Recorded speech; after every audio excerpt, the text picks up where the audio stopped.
Well, hello everyone, it's Ben Hardy here, and in today's video we have to talk about something that I find absolutely hilarious, and you guys will understand once I explain it. But before we get into this video, as always, if you want to save time and money the next time you purchase a car, link to my car buying guide in the description down below. And then if you want to see more videos just like this, then I recommend you subscribe because I post content every single day. Let's get into it.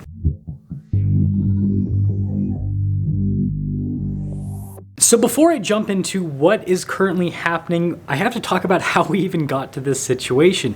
So everyone already knows what happened over the course of 2020 and 2021 with vehicle production and with vehicle demand, right? Production declined a massive amount and demand skyrocketed, and throughout 2022 that was pretty much erased. And by the end of 2022 we basically got put in a situation where a lot of manufacturers had the opposite, where they had a lot of inventory, right? They had a lot of supply and they didn't have a lot of demand for their product. The poster child for this is the Stellantis brands, more specifically Dodge, Ram, Jeep, and Chrysler. I mean, if you go to a franchise dealership that sells these vehicles, then chances are you're not only going to see a few vehicles on the lot, you're going to see a lot of vehicles on the lot. And other manufacturers and other dealerships have been taking note of this whole situation that's happened with Stellantis. And what's basically happened with Stellantis is not only are they not selling as many cars as before, but they're having to discount their cars a massive amount, and not just from a dealership perspective, but also from a manufacturer perspective. There are rebates on a lot of Stellantis product, and there are big dealership discounts. One of the local dealerships that I filmed, for example, went from, I think, like MSRP pricing on the vehicles to now they're at invoice with their online advertised prices. That is a huge swing in terms of price. And so this is obviously something that other manufacturers don't want and what other dealers don't want. And so now they're kind of starting to get a little bit creative with what they're doing. So first off, from the manufacturer side of things, a lot of manufacturers, after seeing what's happened with Stellantis, are pulling back massively with production on vehicles that they don't see basically being purchased with high demand. And so this is causing a huge shift in the industry, because prior to COVID, manufacturers would just produce what they're going to produce, and then, you know, they would just let them sit on the dealer lots, because ultimately you got to remember, car dealers are the real customers for manufacturers, because manufacturers sell the cars to the dealers and then dealers sell the cars to you. And so manufacturers didn't really care if the cars sold right away, because they just cared that they got them out of the factory and got them to a dealership, whereas the dynamics have definitely changed quite a bit. And a big part of that is because supplies are still pretty constrained. And so manufacturers at this point figure, if we build this car and it's not going to sell, we would rather just not build that car and allocate those resources towards building a car that we can actually guarantee that we can get a sale with, because not only will that make it so our, dealer relationship will be better, but it'll help out with our customers, customer retention and all that. And so that's what's really happening with manufacturers, is if you pay attention to the vehicles that are being canceled with production, not all of them, but a lot of them are vehicles that are not really in high demand. And then you look at the vehicles that are starting to ramp up with production, those are vehicles that are in high demand. So manufacturers are trying to do everything they can to kind of, maximize the amount of vehicles they can sell. And that makes sense because, well, we are in a pretty bad situation economically. And so, any company is going to want to focus on selling the most amount of product right now before things get even worse, which there's definitely potential for that. And so with that segment, the last thing that I'd like to say is this obviously will basically continue the trend where manufacturers have pricing power, because if manufacturers are only building the vehicles that are in high demand, that are just instantly selling out for the most part, then they have no reason to release incentives, and they have no reason to lower the MSRP prices that have increased over the last few years.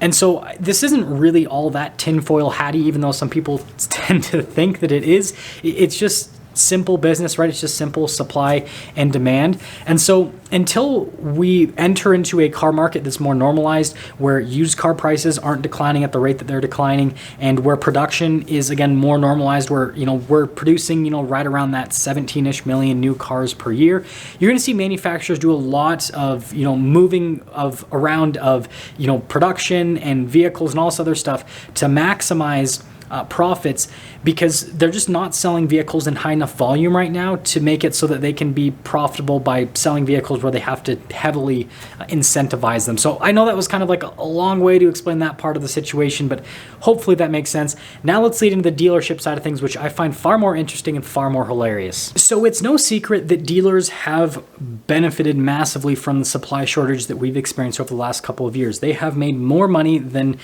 pretty much they ever have historically, especially on a per car basis. And dealers are doing everything they can to prevent that from stopping, right? Dealers do not want to have to discount their inventory, because if you ask any given dealer, on average, they would rather sell fewer cars and make more money per car than sell more cars and make less money per car. Because, well, if you sell fewer cars, then that's less customers you have to deal with. And if you're making more money per car, then you're making just as much money, but having to do less work. I mean, that's like the dream, right? That's the American dream. Less work and more money. But regardless, because of this, they're starting to get really creative with making it look like the supply shortage is still happening. So obviously there are certain brands where their respective there are certain dealers where their respective manufacturers have ramped up production quite a bit, where they actually have quite a few vehicles in inventory, or I should say more than quite a few vehicles in inventory. However, they understand that based on what's happened with these Stellantis dealers, that if they just go and put all those vehicles on their front line, then their customers are going to be like, oh, it's like the good old days where there's tons of options to choose from, supply and demand, right? And so we've got negotiating power and all this kind of stuff, and dealers don't want that, right? They want the customers to assume that we're still in a supply shortage. And so what they are doing is they're literally hiding their new car inventory. And so what you will actually see out in the world is you'll see a dealership will have, like a new car dealership will have like their used car line, where they'll have, all the used cars that they have posted up front, because just like any other dealership that sells used cars, they want to get rid of those as fast as possible, because there's not really as much benefit with keeping those as there is with new cars potentially. And so they'll have all those posted up front, and then they'll have new cars posted up front with all of the models that they have, but they'll make sure to not put too many up front. So let's say that, for example, a dealership has model A, B, C, and D, and let's say that they have, 30 of each model. Well, what they will do is they'll only post maybe one or two of all of those models, so 2 A's, 2 B's, 2 C's, and 2 D's up front, and then the other, 30 or so cars with each model that they have in inventory currently, they will literally put at the back of the dealership where nobody is looking, where customers don't go, so that, again, the perception they are showing, right, is that the supply shortage is still here, and you have a choice of these few cars, and if you don't choose these cars today, someone else is going to come in and buy them. And I find this hilarious, but absolutely genius at the same time, because it works. Like, I know that it sounds stupid on the surface, like hiding cars in a back lot or whatever, but it seriously works. And there are some dealers that own land that is outside of the actual dealership facility that's potentially several blocks away from the dealer, or in some cases it's miles away from the dealership. And so there's a lot of dealers that are using this land that they have to just park all the new cars that they have recently gotten from the manufacturers. And again, the whole reason why this is happening is so that they can convince these customers that come in to purchase a car sooner rather than later, because again, if they don't purchase it now, then it's going to be gone. And so that they can, again, maximize profit on a per customer basis, because if the dealership only has 2 of a particular model, then they have no reason. Why would they discount it for you? That doesn't make any sense. They should instead you should be grateful that they are allowing you to buy it instead of the other 20 customers that want to buy that exact same car, right? Again, it's all about perception. And then I guess the funniest part about this whole situation is you go in, you buy the car, they tell you, hey, car shortage, all that kind of stuff, and then you leave off on your way, and then they go, hey, Roger, okay, we need you to bring another white one up front, and then boom, then you have another. Oh, and they have 2 yet again. And then maybe you come in for an oil change. You're like, wait, you have another one there. You said that was it. Oh, well, we got another one shipped in from the manufacturer. Just don't look behind the building, folks. So in summary, automakers are trying to put more time, effort, resources, all that fun stuff into building cars that are in higher demand currently, so that they can sell more vehicles and make more profit, which you can't blame an automaker for doing that. That's what any for-profit business does. And I actually think that this is really good that automakers are trying to do this, because if they instead still put those, resources towards building vehicles that aren't in high demand, well, that means they're going to have to incentivize them to sell them because people don't want them anyways. And so it's like, build stuff that people want. That just makes sense. That's logical to me. And then when it comes to the dealership marketing tactic by hiding vehicles, I honestly don't blame them. Like, I know that some people get upset about this, but like, if you happen to be running a dealership and doing this, like, kudos to you, because that's smart marketing. Like, again, perception is everything.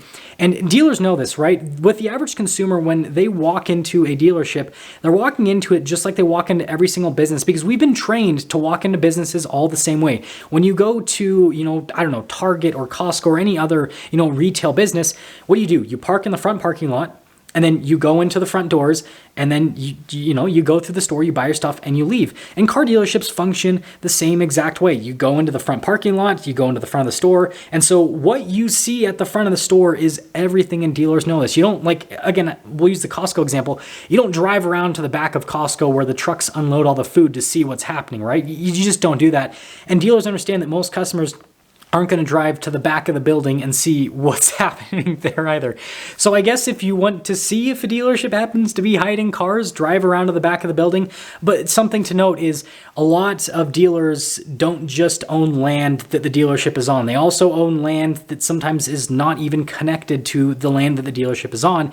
And that's, where they will store cars. I remember, at the dealership that I worked at, that was definitely the case, because we had like our main lot, and then across the street, like it's kind of this weird thing where it was across the street, but then it was also kind of up. We had a secondary lot where there were vehicles as well. Now, with this big of a dealership, there's no way to hide cars, because the secondary lot was like on a very busy road, and so people would be able to see the cars there. And then where the dealership was also on a busy road, so it's like there's no way to hide cars there. But there are a lot of dealerships that are in a different situation where they have a secondary lot that is not on a busy road, that like people just don't travel. And so unless you happen to drive by, you just frankly wouldn't know. So I guess if you're a customer, just do some looking, but understand that this isn't, I don't think this is going to be like a widespread dealership tactic. I think that they're just going to be, a small portion of dealers are going to be engaging in this. But if things get worse with the economy, maybe more dealerships will decide to engage with this. And also understand, the last thing I want to mention